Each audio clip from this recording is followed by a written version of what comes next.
उत्तर प्रदेश में संचालित ईंट भट्टों की एकमात्र शीर्ष प्रतिनिधि संस्था उत्तर प्रदेश ईंट निर्माता समिति लखनऊ के तत्वाधान में जनपद ईंट निर्माता संघ का नाम ईंट निर्माता संघ ने ईंट मिट्टी खुदाई में हस्तचालन शब्द हटाए जाने पर मुख्यमंत्री को दिया धन्यवाद। विगत कई वर्षों से ईंट मिट्टी खुदाई में जिला प्रशासन, पुलिस, लेखपाल आदि के द्वारा जनपद के भट्टे वालों का निरंतर उत्पीड़न किया जा रहा था, जिसकी शिकायत जिला स्तर पर व मुख्यालय स्तर पर की गई। जिले में हो रहे भट्टे वालों के उत्पीड़न की शिकायत प्रदेश समिति के माध्यम से मुख्यमंत्री तक की गई।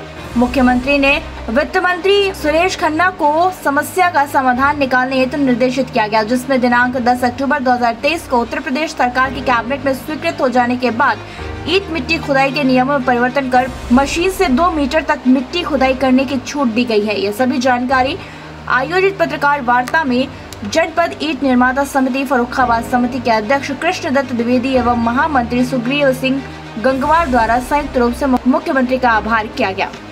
मुख्य रूप से भट्टा व्यवसाय में मिट्टी के खनन में जो परेशानी दिक्कत आ रही थी, विशेष रूप से जेसीबी के चलाने पर प्रशासन द्वारा, राजस्व विभाग द्वारा और पुलिस द्वारा जो भट्टे वालों को उत्पीड़न हो रहा था, उस उत्पीड़न से जो उत्तर प्रदेश सरकार द्वारा जेसीबी से खनन की जो अनुमति दी गई, उस पर मुख्यमंत्री को बधाई देने के लिए ये प्रेस कॉन्फ्रेंस बुलाई गई थी, जिसमें हमारे जनपद के लगभग 80% भट्टे वाले शामिल हुए। इस संबंध में ही मुख्य रूप से आज प्रेस। कब मिल गई आपको ये? 10 अक्टूबर को। 10 अक्टूबर। अन्य भी आपकी जो समस्याएं थी उनका निराकरण कुछ?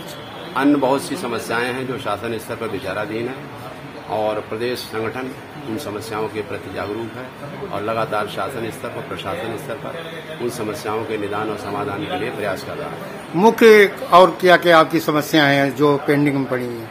मुख्य रूप से है रॉयल्टी की समस्या है।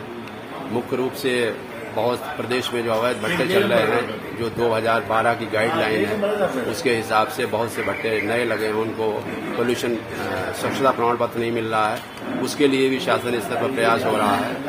पहले 800 मीटर की सीमा थी, 500 मीटर और 800 मीटर, जिसको उत्तर प्रदेश सरकार ने 1 किलोमीटर कर दिया है। लेकिन 1 किलोमीटर बढ़ाए जाने के बावजूद भी अभी बहुत से भट्टे वाले हैं जिनको स्वच्छता प्रमाण पत्र नहीं मिल रहा है।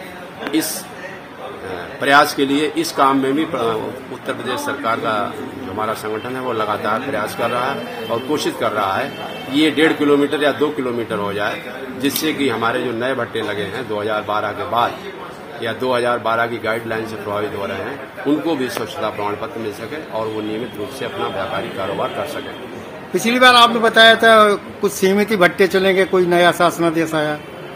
नहीं, शासनादेश कोई नहीं है। शासनादेश ऐसा कोई नहीं था जिसमें भट्टे नहीं चल सकते थे। शासनादेश 2012 का है, जिसके कारण जो 2012 के बाद भट्टे लगे हैं वो भट्टे उनको स्वच्छता प्रमाण पत्र नहीं मिल पा रहा था, क्योंकि उस समय ये था कि भट्टे से भट्टे की दूरी 800 मीटर, भट्टे से आबादी की दूरी 800 मीटर, भट्टे से सड़क और रेल मार्ग जो है 800 मीटर, जिसके लिए प्रदेश संगठन ने प्रयास किया, विरोध किया, उसको 1 किलोमीटर कर दिया गया। लेकिन 1 किलोमीटर किए जाने के बावजूद भी अभी बहुत से भट्टे हैं जो उस 2012 की गाइडलाइन के कारण नहीं चल पा रहे हैं या चलने में उनको दिक्कत हो रही है। अपने जनपद में कितने भट्टे हैं? अपने जनपद में लगभग 140 भट्टे हैं। एनओसी कितने? वैध और अवैध दोनों।